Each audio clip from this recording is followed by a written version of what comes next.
Mr. Chair, dear colleagues.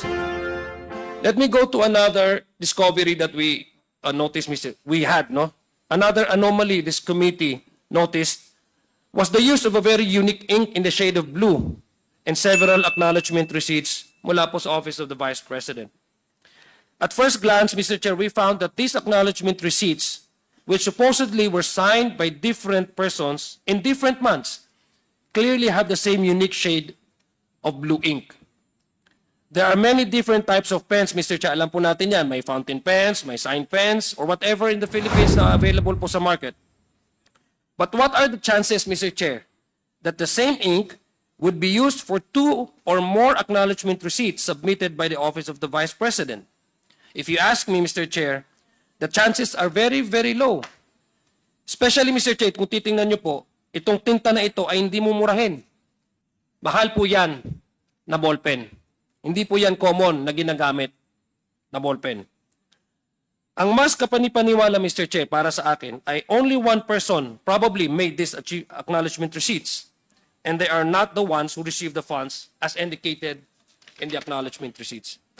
Mr. Chair, my staff was also able to find acknowledgement receipts in different names, but the strokes o yung sinasabi po nating pagkasulat ng kanilang mga signatures signatures na to were identical.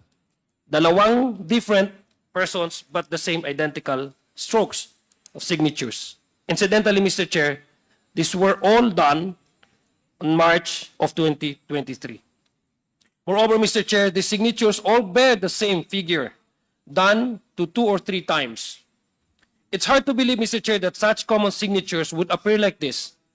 I admit that I'm not an expert in this kind of analysis, unlike those at the NBI, kasi sila naman po yung competent gumawa nito na examination. But based on what I know, Mr. Chair, these coincidences are too hard to ignore.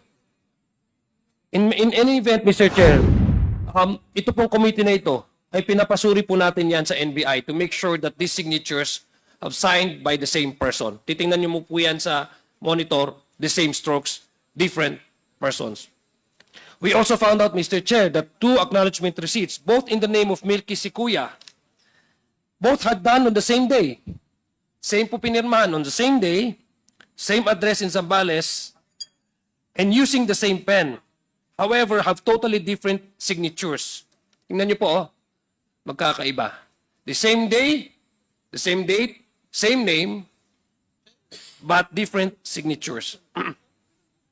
Tanong ko po, Mr. Chair, did the person who signed this receipt suddenly forget how they signed in the middle of the same day? Nagkamali ho siya, nakapirma pala siya, tapos pipirma ulit ng isang acknowledgement receipt. Di mo ba, pag naka-receive ka na, hindi ka na ho magpipirma at hindi ka namang mag-receive ng isang another acknowledgement or payment? It could have been acceptable, Mr. Chair, if there was merely a small variance between the signatures. Although, as we can see, these 2 signatures are wholly different from each other.